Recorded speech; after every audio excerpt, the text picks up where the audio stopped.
stop from voting. It frightens people from voting. It keeps people from voting.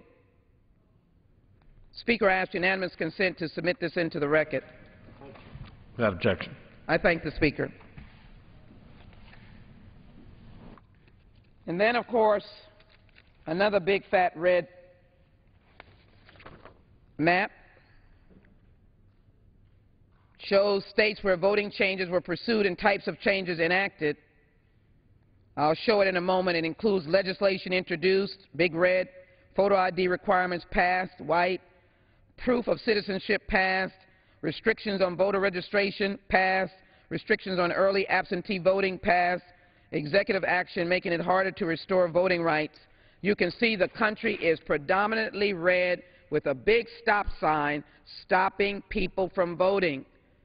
I beg of you, why would we that had the privilege of having a document that gave citizens due process, gave us the freedom of speech, petition, assembly, all having to do with petitioning your government, and then we have a movement that literally stops us in our tracks.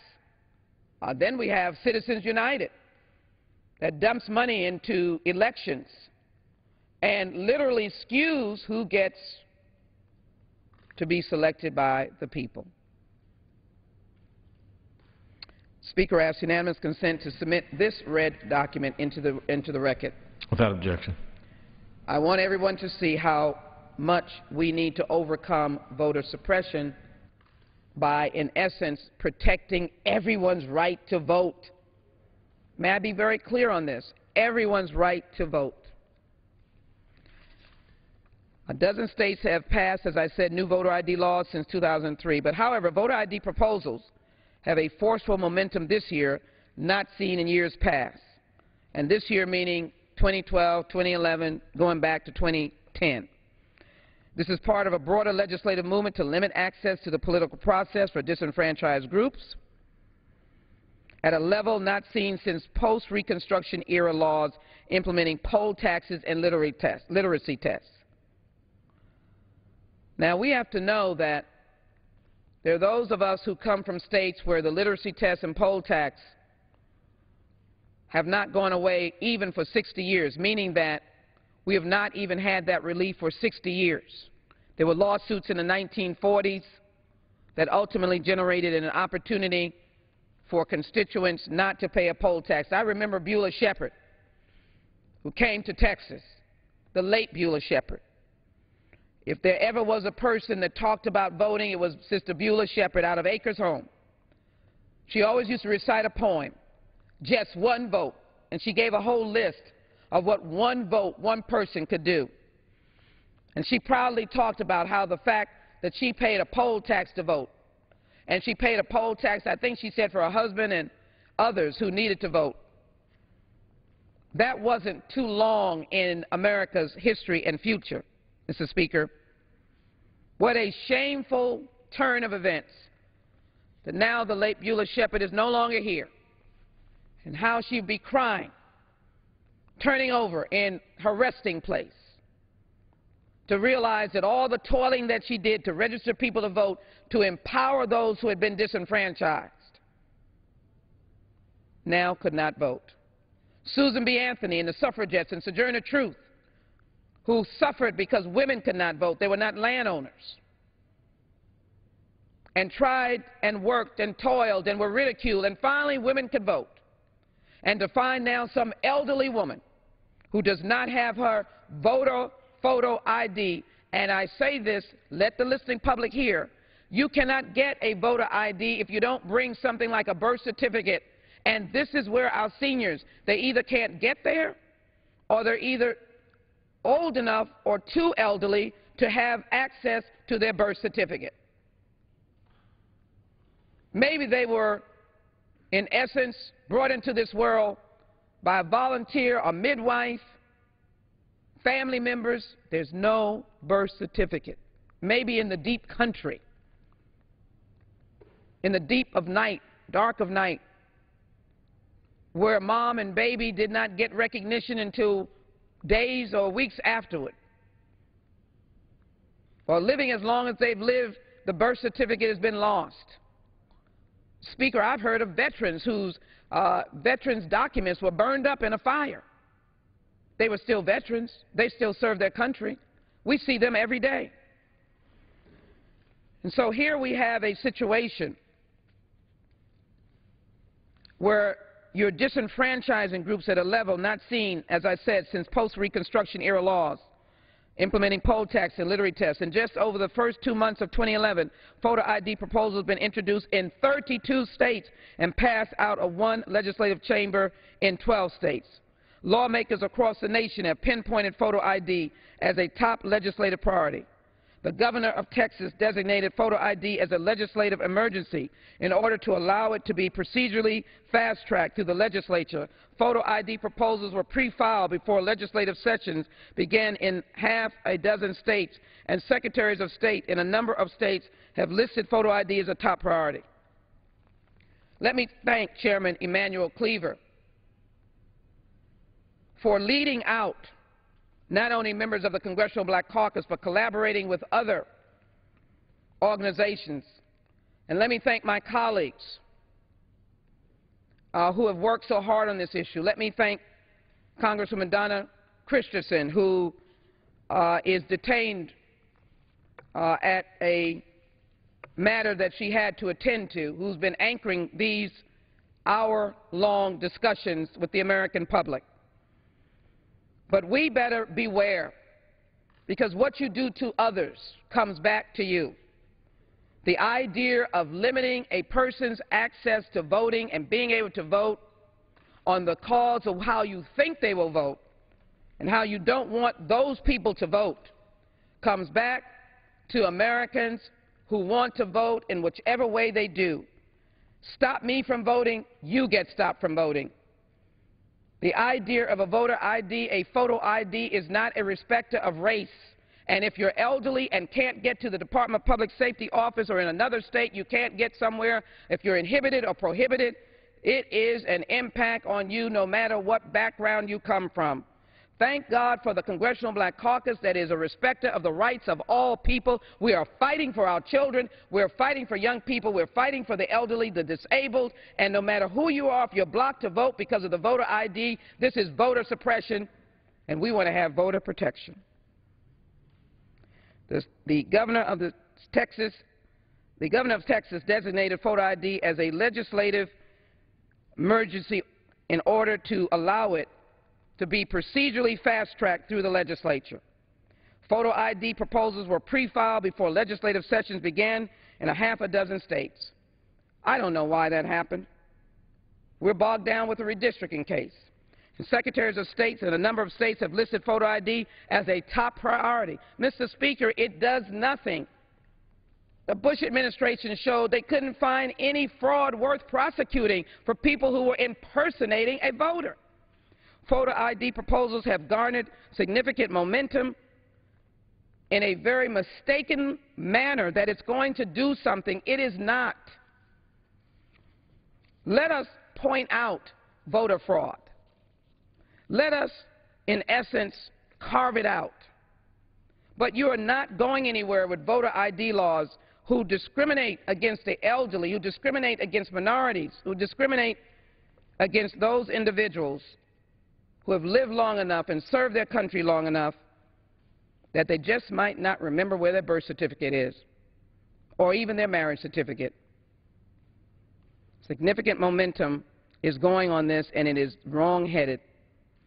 And opponents are having difficulty waging effective counterattacks to curb the movement on these bills, as majority leaderships, emboldened by the increased numbers following the 2010 midterm elections, are more committed than they ever have been. Let me congratulate the state of Ohio, Congresswoman Marsha Fudge, where the people of that state defeated that draconian law, and they will not have the burden of their voter ID law in the 2012 presidential elections. Yay for them, a battleground state where the people can vote as they choose. And we're going to all realize that Ohioans will not be encumbered by draconian laws. They will battle it out in the democratic process, and they will vote. And no one can block them from voting. In 1890, the state of Mississippi, although African Americans made up 58% of the population, due to the structure of voting laws that year in Mississippi, of the 134 elected delegates, only one was African American, and that was during Reconstruction. It does not take a genius to recognize that the African American vote was diluted. We cannot allow history to repeat itself. That is why we have the Voting Rights Act and why we are ever vigilant to guard against any encroachments on the right to vote. And so my argument is today that we are going to go across America, and I appreciate my colleagues who have joined in this effort to go across America, and we're going to introduce voting protection seminars to ensure that every voter, that minority voters and elderly voters have a right to vote, in order to ensure that even in my own state, Mr. Speaker, I'm very glad to have spoken to my state officials today, and I ask unanimous consent to put this letter to Texas state officials, ask unanimous consent to put it into the record. Without objection. With that in mind, in the name of so many great leaders from our early presidents who valued this historic democratic process, to the drafters of the Constitution that began to open the words of this great book with that we have come together to establish justice, first to form a more perfect union, to ensure domestic tranquility, provide for the common defense, promote the general welfare, and secure the blessings of liberty to ourselves and our posterity, to ordain and establish the Constitution of the United States. Voter ID laws do not equal to liberty. They do not equal to giving to our posterity, our children, grandchildren, the grandchildren's children and grandchildren, great-great-great-grandchildren. The voter ID law is oppressive and it denies the right to vote. I cry in my heart, Mr. Speaker, for we have fallen victim to a distortion of the right of people to vote and the distortion of the blame game. And so state legislatures have attempted to say they're doing something, and Mr. Speaker, they are not. They are not. And so I ask finally to put into the record a letter from the Department of Justice dated May 4th, 2012. I ask unanimous consent. Without objection. And finally, as I said, Mr. Speaker, as I hold this Constitution in my hand, I certainly want to add to my plea an extended hand to ensure that what our founding fathers wanted, to ensure domestic tranquility, to establish justice, to secure the blessings of liberty, will be found in the 2012 election, and that because of one's ethnic or racial background or age or gender or whether you live in the country, meaning in the rural areas of the nation, that you will not have a stop sign, a red stop sign that will be standing at the door of the courthouse or the place where you vote. You will not have a stop sign that says, "Stop. You don't deserve the blessings of liberty. You deserve to be treated in the ways of yesteryear when people were second-class and third-class citizens." I pray, as I know my founding fathers would offer, prayerful prayers for all of America, that we take this red map and turn it to a map of brightness with a big sign, "The door is open for legal voting, unoppressed. You are protected, and you are given the blessings of liberty." I thank my colleagues of the Congressional Black Caucus. I thank all those who are working on this issue, and I look forward in the state of Texas that we work together to announce that you can vote under the old laws and you can vote on Sunday, and you can go out and vote, and you can have the blessings of liberty that the Constitution has so given us. With that, Mr. Speaker, I yield back my time. Gentlelady yields back the balance of her time. The chair lays before the House the enrolled bill, the final enrolled bill.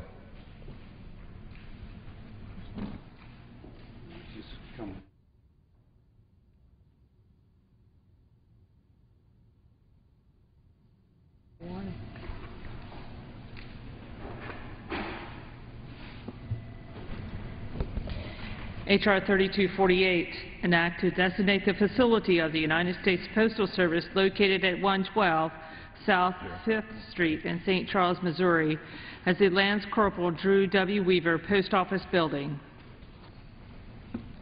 Under the Speaker's announced policy of January the 5th, 2011, the gentleman from Texas, Mr. Gomert, is recognized for 60 minutes as a designee of the Majority Leader.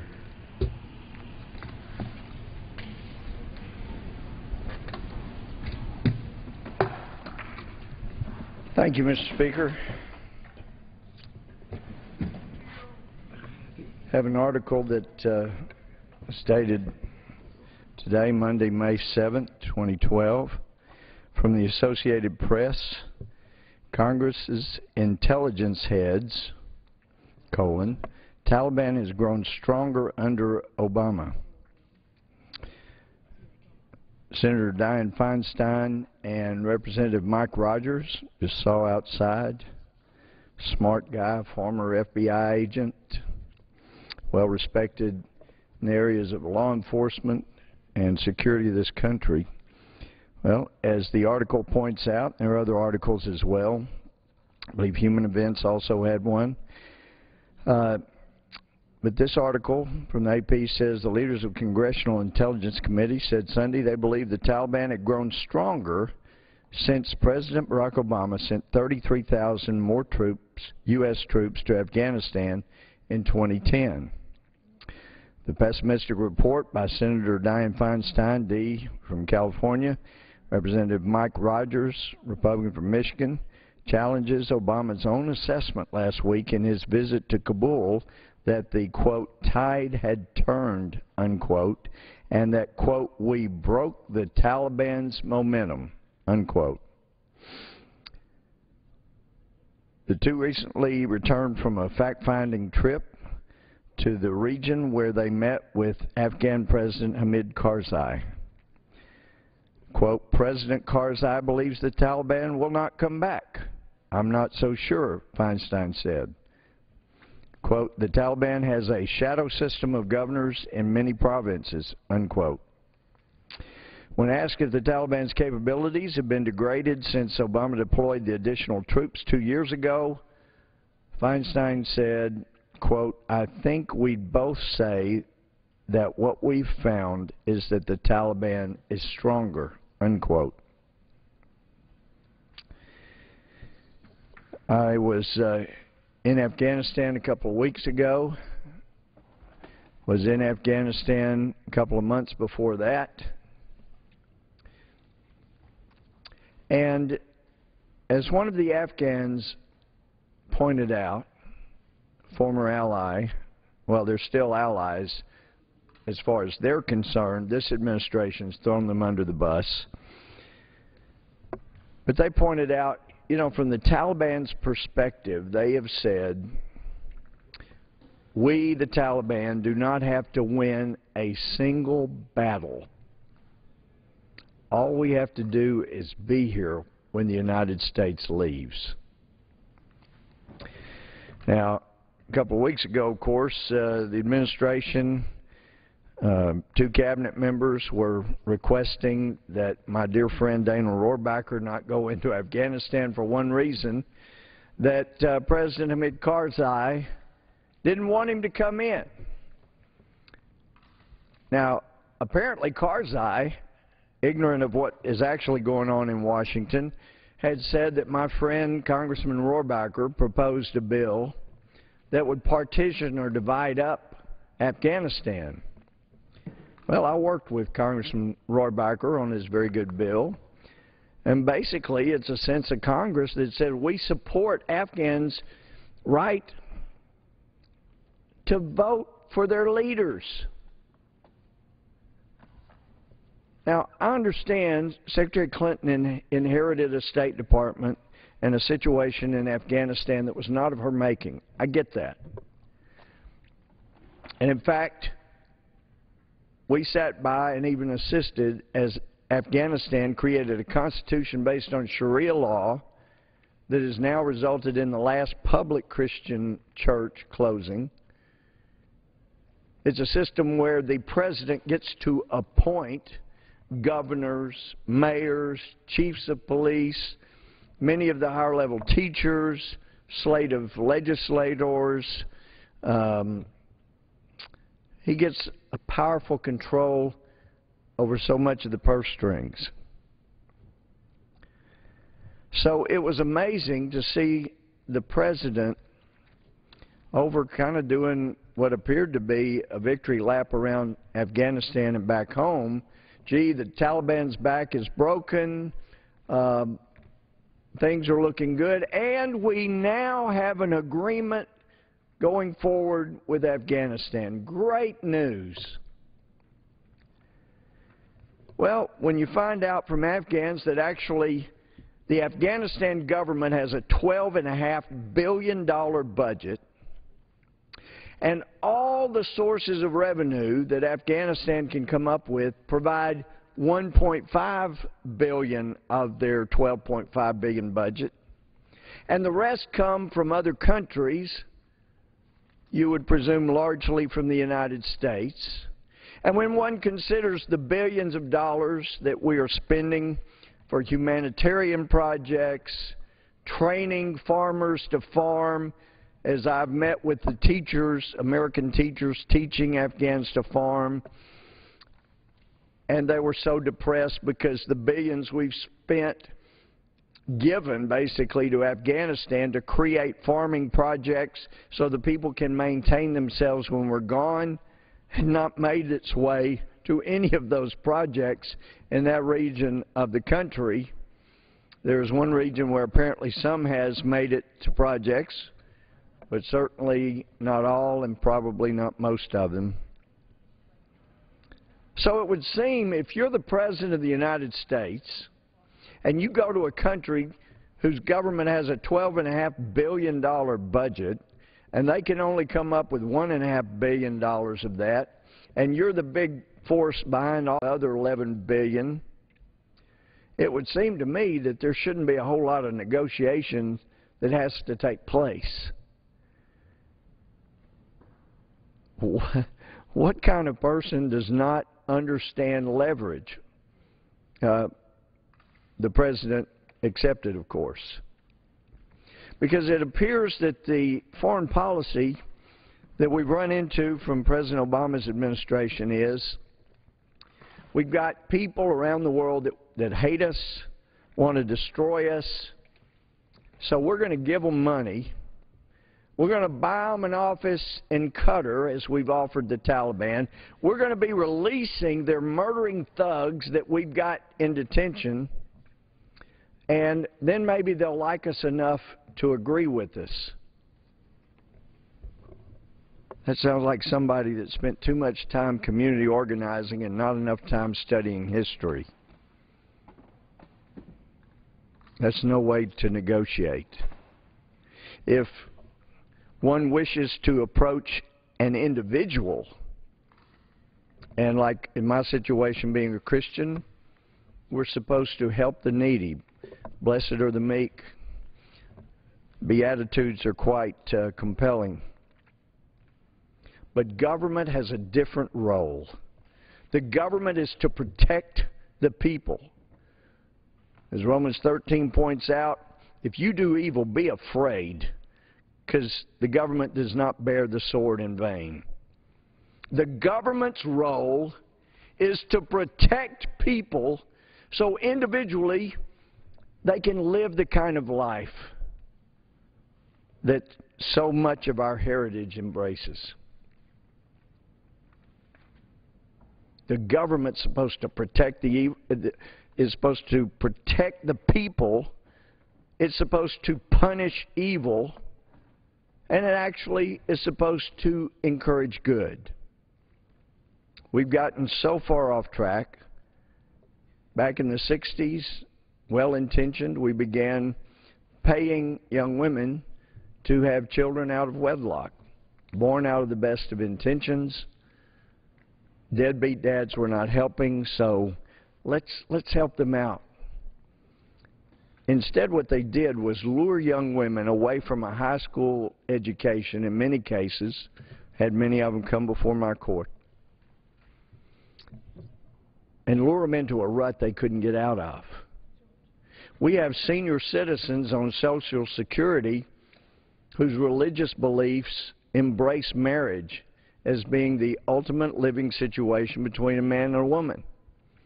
Yet they have guilt because they know they can't live on what little they have.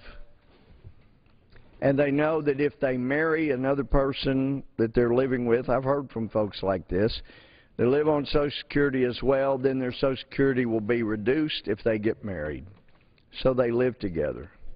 In the President's own proposal, although he's been out saying he was going after millionaires and billionaires, when you look at the specific proposals which he finally put in print so we could see in print what he really believes, as he continues to say we're going after millionaires and billionaires, the Buffett tax, that kind of, you look at the specific proposal and he goes after everybody making more than $125,000 a year if you're married, $250,000 if you're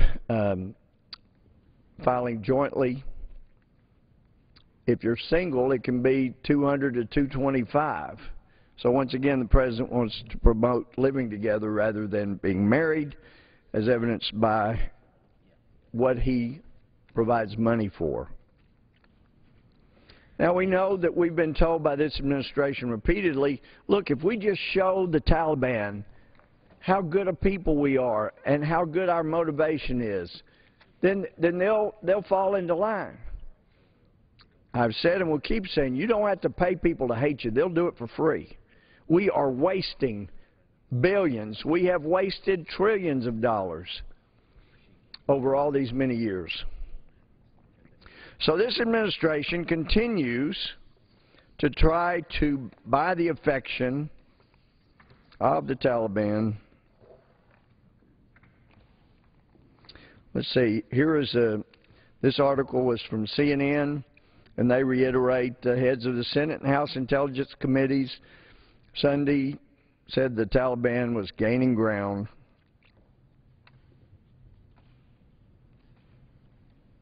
The President added the administration was in direct discussion with the Taliban, saying the group can be a part of the country's future if they break with al-Qaeda, renounce violence, and abide by Afghan laws. We saw that same kind of effort by this administration. There was a Taliban leader who was released with the consent of this administration, basically because it was the humanitarian thing to do, to let him go die in peace. Well, he was released from detention, and as the Afghans who have buried family and friends while fighting with American troops against the Taliban initially, before this administration threw them under the bus, they've said, hey, that Taliban leader that you released, the U.S. authorized the release because he was going to go die and this would be the humanitarian thing to do. Guess what? He is back in Afghanistan, and he was on Afghanistan's biggest television station. He said three things. Two of them were that it is very clear to the world that the United States has lost. And that's why the United States, as everyone in the world knows who's paying attention, the United States is begging the Taliban to come just sit down and negotiate with us. Please, we know you murdered thousands of Americans. We get that. That's okay. Just sit down with us. We'll keep releasing your murdering thugs if you'll just agree to sit down with us and talk. Why, we'll even buy you a wonderful office in Qatar so you will have international prestige to spread whatever goodwill you wish to spread. Well, that would be known, Mr. Speaker, the President would pay attention, that would be known as radical jihad. That is what they wish to spread. Here's a news report today from foxnews.com from Kabul.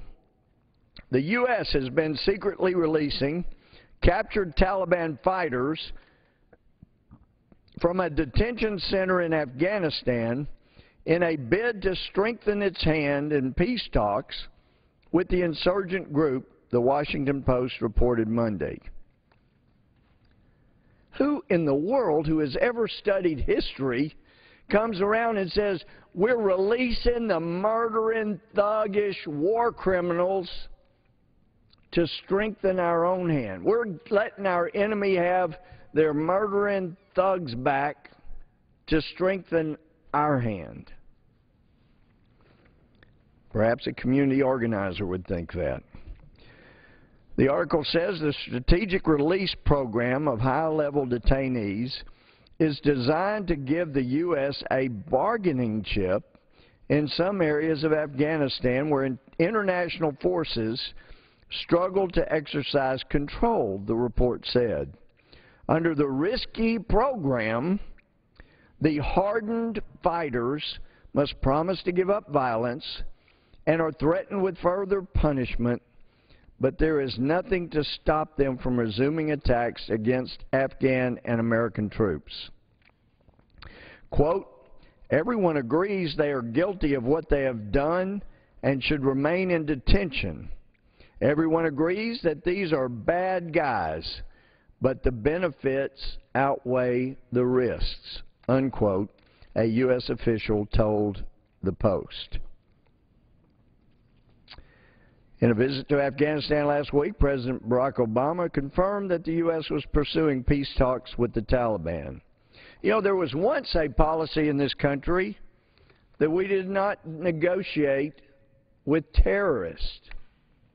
But that's the old days. This administration's policy is not only do we negotiate with terrorists, we give them stuff.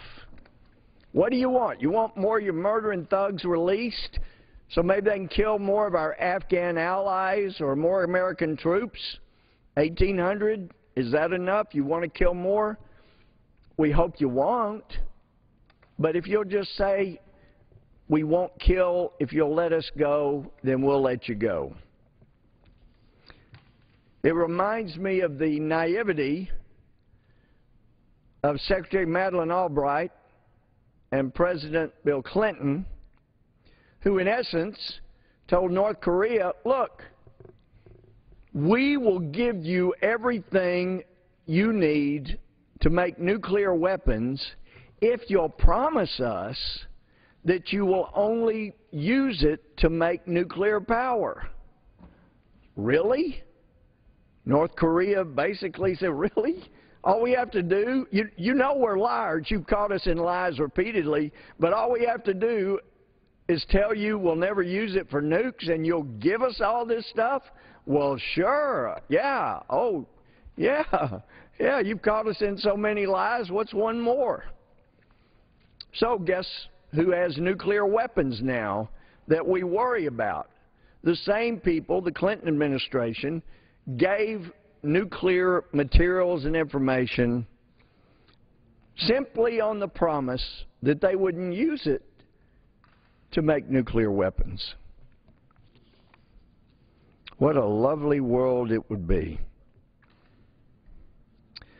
Back to the article from Fox News. Quote, we have made it clear that they, the Taliban, can be a part of this future if they break with al-Qaeda, renounce violence, and abide by Afghan laws. Many members of the Taliban, from foot soldiers to leaders, have indicated an interest in reconciliation. A path to peace is now set before them, unquote, Obama said. Well, at the upcoming NATO summit in Chicago, the U.S. coalition will set a goal for Afghan forces to take the lead in combat operations across the country next year. Look, Mr. Speaker, it makes sense that all of us should want peace. All of us I know in this body want peace. But just as we've seen signs around this Capitol since I've been in Congress saying war never brought peace, there is a naivety of some people who think if you apply individual blessedness, turn the other cheek, those kind of things, from a government standpoint, that other governments controlled by terrorists, war criminals, madmen, that they will respond to that. When the truth is, that's an individual approach. The nation's government must be about providing for the common defense, number one. Against all enemies, foreign and domestic, we should be doing that.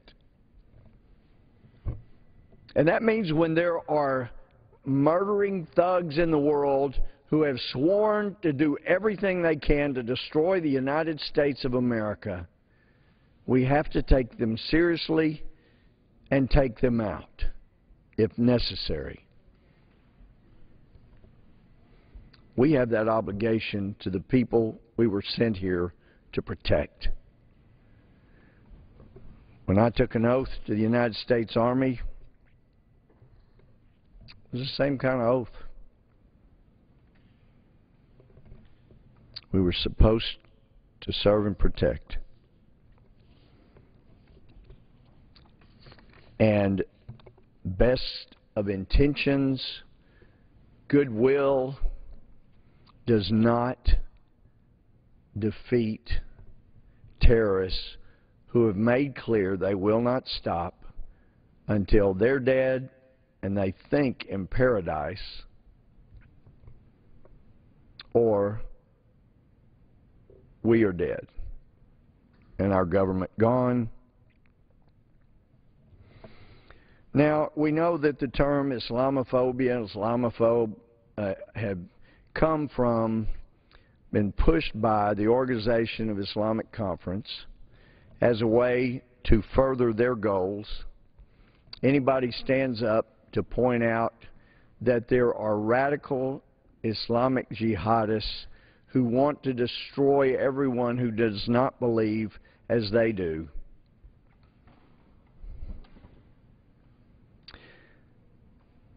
We know that those people were behind 9/11, killing over 3,000 innocent people, and that the only regret that those individuals had was that more people were not killed. They'd hoped that perhaps 55,000 would have been killed in the two World Trade Centers. You can't, as the United States government, just turn the other cheek when there are people coming into this country illegally wanting to destroy us. They're not just people coming for jobs anymore. There's the OTM, as they're classified. So some of us who will call radical Islamic jihad what it is, a policy of a minority, a small minority of Muslims. They want to call some of us Islamophobes. Islamophobes. Give me a break. 2 weeks ago, I was in Afghanistan. Karzai didn't want our friend Dana Rohrabacher to go in. Dana, ever the patriot, He was persuaded by Secretary Clinton not to push the issue because talks were in such delicate shape at the time. Delicate shape? We pull out, don't give any more money, and Karzai collapses. He'll either be out of the country with money he stowed away, or he'll be subjugated by the Taliban if we pull out and don't provide any assistance. And we have to go begging him for talks? Excuse me? Delicate talks? We know that President Karzai is Pashtun. He can deal with the Taliban. It appears he's dealing with them somewhat like Maliki is dealing with the Iranians who want to take over Iraq, caving as necessary to keep his position. There are ways to execute foreign policy that don't cost thousands of American lives, that don't have to exist on the good intentions of people who are sworn to murder and destroy us. The enemy of our enemy is our friend. And that was seen once again a couple of weeks ago in Afghanistan. Congressman Rohrabacher had hoped to be at the meeting with our Northern Alliance friends. Most of them are part of the National Front now. I would hope that one of them would be elected president of Afghanistan. My friend Masood, his older brother, might have been the one person to unite the country, but the day before 9/11, the Taliban knew that, so they assassinated him. Masood's father-in-law, Rabbani, was assassinated last September. General Dustin, many consider the great hero of late 2001, early 2002, when the Northern Alliance tribes defeated the Taliban on horseback. Fearless warriors. And this administration thanks them by publicly calling them war criminals. These were our allies. These are the enemy of our enemies. Yes, Muslim. No Islamophobe here, because I recognize the enemy of my enemy is my friend. Those people fought with us and for us.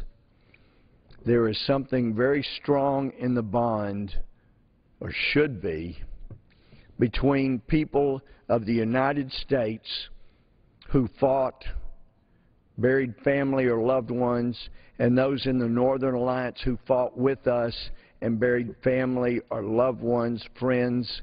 There's a bond there. But instead of embracing that bond and utilizing that bond, those who fought for us and with us did most of the fighting when the Taliban was initially defeated. Now they're being thrown under the bus.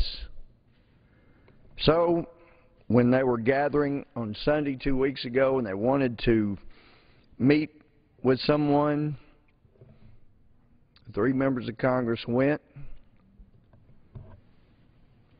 At first we were told, well, gee, there's just not enough security to get you there. And as I pointed out to the person coordinating security for our 5 members of Congress, sir, you see that gate out there of the embassy? You're going to have to take me down before I get out the gate. He said, sir, we're not authorized to take down a member of Congress. And I said, well, then you will not stop me. I'm going to see our friends. Masood, as head of security, have assured me they're going to have bulletproof vehicles to pick us up, and I'm going with them. Amazingly, 30 or so minutes after our next meeting, we had American security taking us to the meeting. We were quite safe there. They made sure of that. They didn't want anything to happen to their American visitors. Congresswoman Michelle Bachmann, Michael Burgess. we would have had to take an additional vehicle, had more than 3 members gone, and so John Carter, being quite the gentleman, said, Mike Burgess, why don't you go? And Mike Burgess, Michelle Bachmann, and I went to see our friends, Mohawk, numerous other leaders of the National Front. Now, it's interesting. They'd pointed out, you know, you've probably heard about Karzai saying, gee, he believes so much in our Constitution, and the Constitution says if you serve 2 terms, you can't run for a 3rd term. He believes so much in that, he may resign a year early. Said that your people, your leaders in America seem to be eating that up. They said the truth is, people that are advising Karzai, they're all trying to figure out how can we get around that prohibition from running for a 3rd term. And they think they may have it. They think that if he resigns a year early, somebody else takes over Afghanistan for a year, with or without an election, then he could say, gee, I never served 2 terms. I didn't make it 2 terms. I resigned before the 2nd term was up, so now I can run for a 3rd term, and gee, the U.S. is going to have troops out by 2014, therefore I could run in 2014. The U.S. will not be around with any strength to enforce such an agreement of me not running, and gee, what if the people really want me to run? Well, we know there's been corruption in those votes over there, but the system that's set up in Afghanistan is a system that creates conduits for fraud. And we could strengthen Afghanistan if we would simply allow the people to elect their regional, provincial governors, elect their mayors, let them pick their own chiefs of police, not the President Karzai cronies. That's a system that's fraught with the kind of danger you found, fraud you found in the old Roman Empire, where they would appoint a governor of a region, but of course you had to kick back to the one who appointed you. That's the kind of system they have right now in Afghanistan. And in talking, there are some who say, well, there are some supplies to the Taliban coming to the north, through the north Pakistan, but most people were saying, we think the Taliban is getting most of their supplies through southern Baluchistan. Well, the Baluch have been terrorized for decades by northern Pakistan. Before 1947-48, when lines seemed to be arbitrarily drawn, creating countries, Baluchistan had never been part of Pakistan. For decades now it has. The people have been terrorized. After Congressman Rohrabacher and I met with, and Steve King also met with Baluch leaders, the idea struck me, since these Baluch leaders, they're tired of being terrorized by northern Pakistan, leaders in Islamabad, they could be quite self-sufficient, having natural resources, much of what the nation would need to survive on its own, and they're our friends. There may be a lot of Muslims. This non-Islamophobe knows that the enemy of our enemies is our friend. We can support them. We can help each other.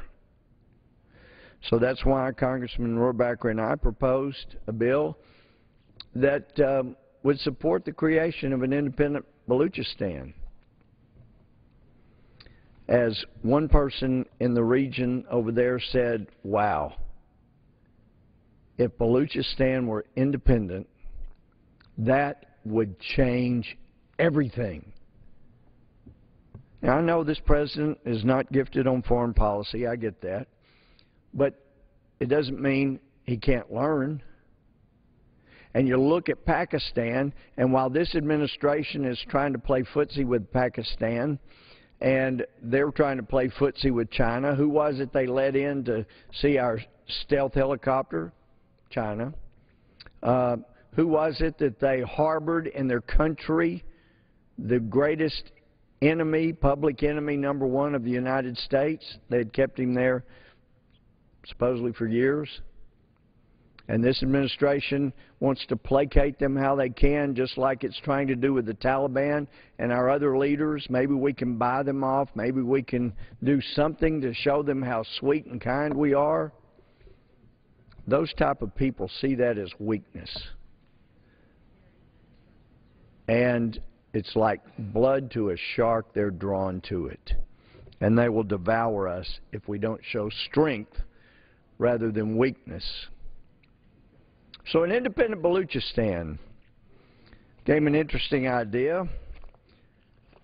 Congressman Rohrabacher and I had done an op-ed that was published, and it was my conviction that we stick in there a line about the potential for an independent Baluchistan.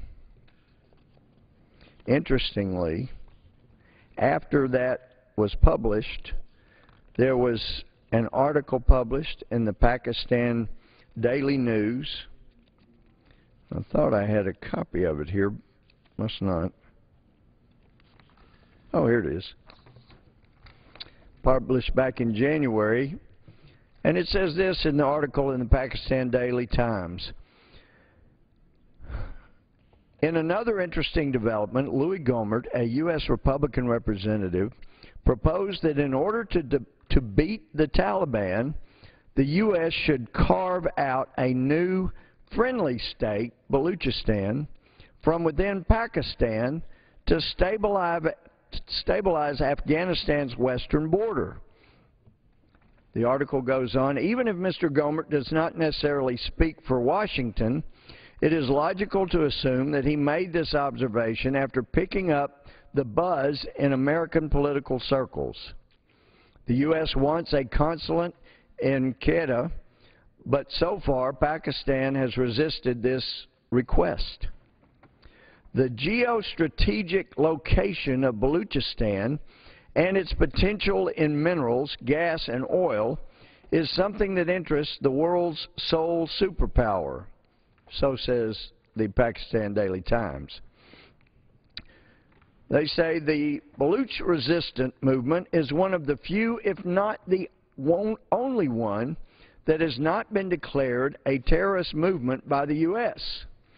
The U.S.'s soft attitude towards this resistance movement does not necessarily mean that they are enamored of the complaints and aspirations of the Baluch, but that the Americans have their own vested interest there.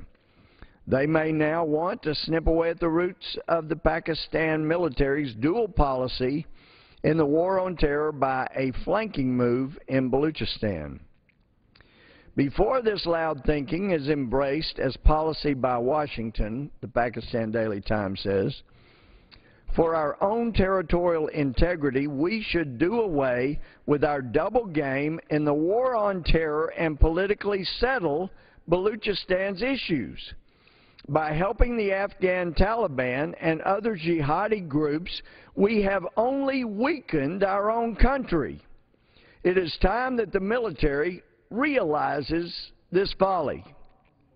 Indiscriminate killing of the Baluch by the military and its intelligence agencies cannot and must not be tolerated. The political leadership must talk to the Baluch resistance. Only through negotiations and a dialogue can the Baluch issue be settled peacefully. Now, the enemy of our enemy should be our friend. And that's why when Congresswoman Bachmann, Congressman Burgess, and I got to the home of our friend Massoud, with all these other National Front leaders there waiting. When I got out of the vehicle, they know my heart.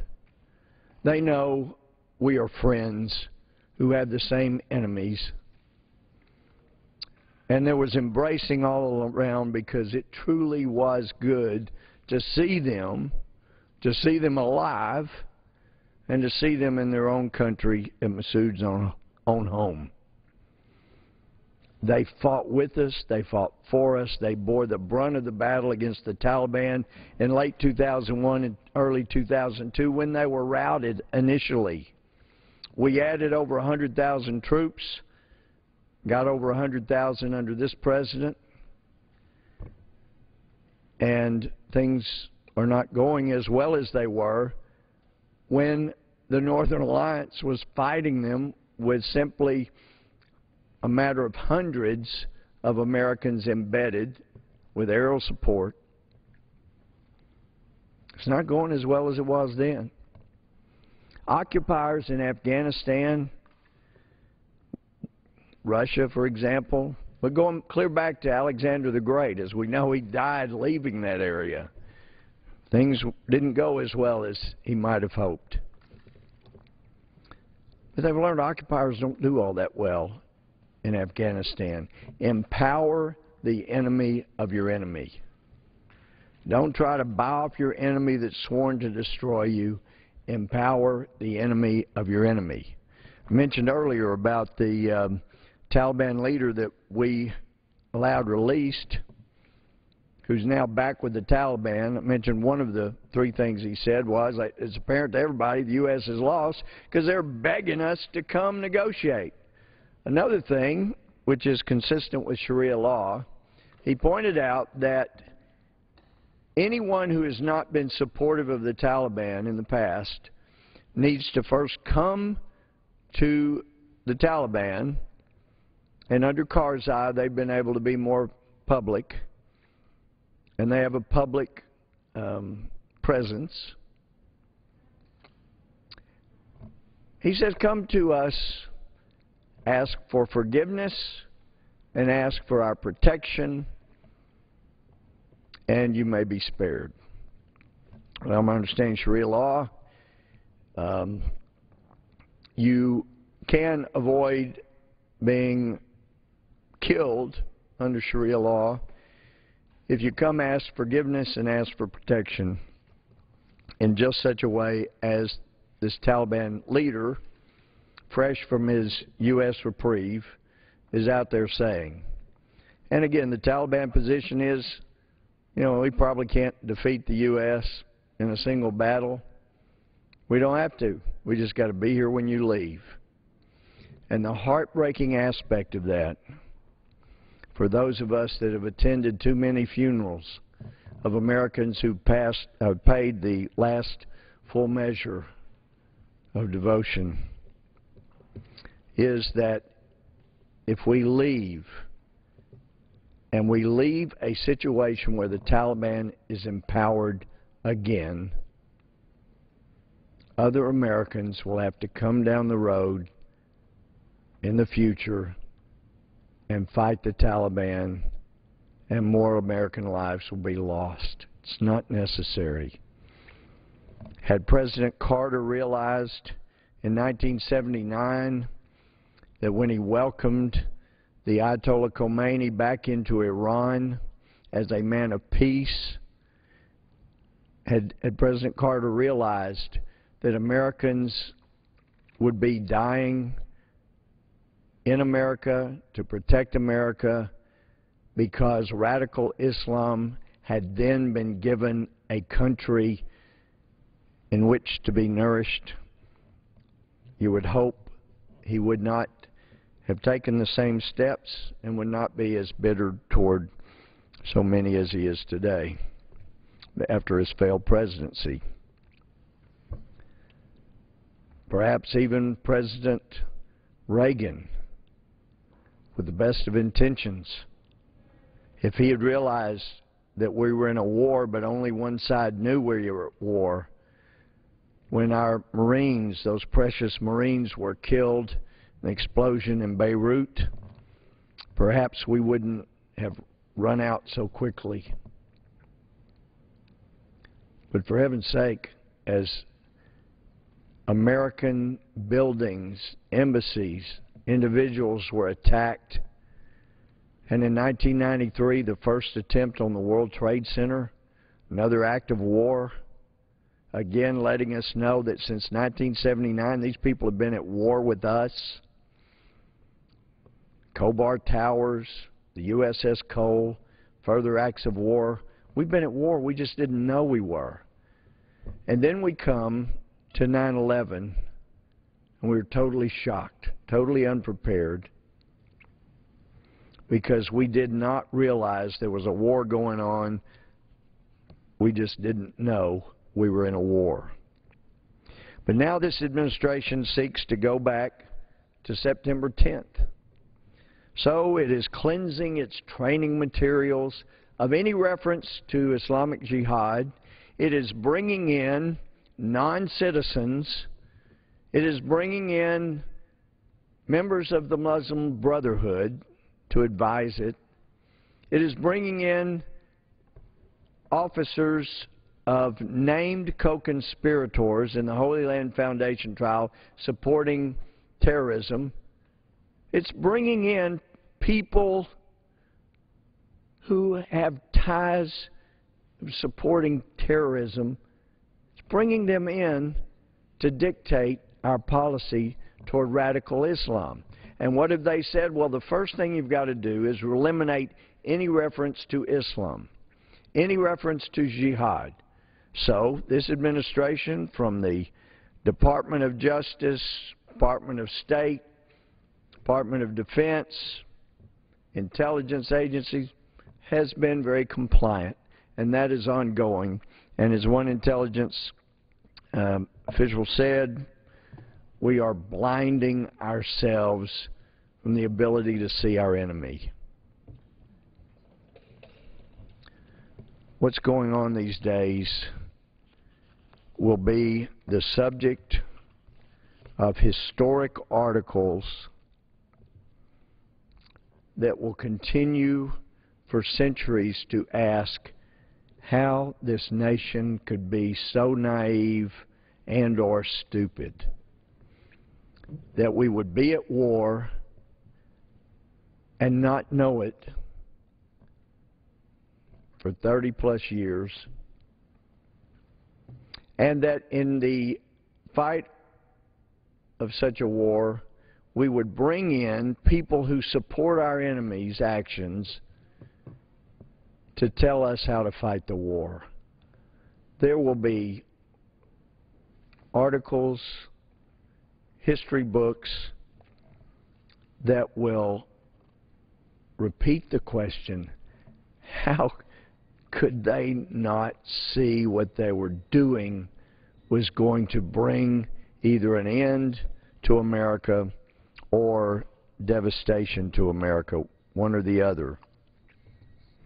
Well, we know that in the news this week, we have such people down in Guantanamo, the 9/11 detainees as they're referred to. We've got a couple of articles here. New York Times talking about the detainees showing defiance.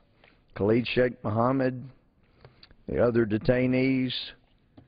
9/11 mastermind, 4 cohorts to be arraigned.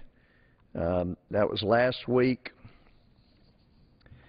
Mohammed joined by 4 co-defendants in deferring pleas a couple of days ago.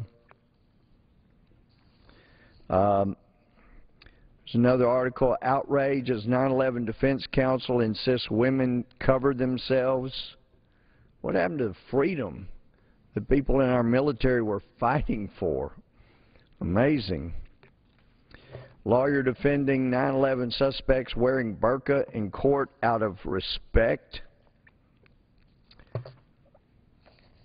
Well, it's a great article, and it certainly wasn't recent. but that points out that these detainees are ready to plead guilty. They're ready to come in and plead guilty, and this is a New York Times article, 5 charged in 9/11 attacks seek to plead guilty. Most people had not seen that title. All they've been hearing about is how they're disrupting the pleadings. This trial could go on for years and years. They're making a mockery of it. And the reason people haven't seen this title of this article, 5 charged in 9/11 attacks seek to plead guilty, by the New York Times, is because it was published December 8th and 9th of 2008. 2008. These detainees indicated they were willing to plead guilty. These detainees, particularly Khalid Sheikh Mohammed, had been through a lengthy questioning by the judge. He had spelled out his role in different things, not only in the 9/11 plotting, but his role in other terrorist acts. He had filed a 6-page pleading where he sets out that if we have terrorized you, then praise be to Allah. He said, in essence, in that pleading, if you're Jewish or American, you deserve to die. You're infidel. And prayed that Allah would help them to continue to terrorize America. But a sad thing happened on the way between those guilty pleas in late 2008 and here, going on 4 years later, virtually nothing been accomplished. In fact, we are further back from where we were in December of 2008 because we had the H&O policy, Holder and Obama policy, of, gee, we're going to give you the chance. This isn't what they said, but anybody who has eyes to see and ears to hear could understand that what the Taliban, what the Al-Qaeda, what radical Islamic jihadists would hear is, we're going to give you a show trial. Why would you want to plead guilty? So these guys, as of December 2008, said, whoa, this guy, Eric Holder, hey, he's represented terrorists. He'll identify with us. The president, community organizer he is, he's going to help us. So they're going to give us a way that we can have a show trial. In fact, the Attorney General wants to give us that show trial in downtown New York. Wow. Allah be praised. We're going to get to go back to the scene of the crime and create all that chaos and all the heartache for the people of Manhattan. Well, Congress fortunately said that's not going to happen. They're going to be tried at Guantanamo, but the damage had been done by the H&O policy, the Holder and Obama policy, to give them a show trial, had taken hold. It had developed the imaginations of the 9/11 plotters and planners. And so now we're having a show trial, this time in Guantanamo, fortunately not in the middle of where so much grief and anguish took place in New York City. Some had said at the time, hey, this is New York City. You're an outsider. You have no business saying anything about what we do in New York City. This was an act of war against our country. The whole country suffered together and came together as one on 9/12 of 2001. It does pertain to the whole country. As our friend Representative Weiner from New York chastised me, he said, we all want to see them put to death in New York, and you have no right to say otherwise.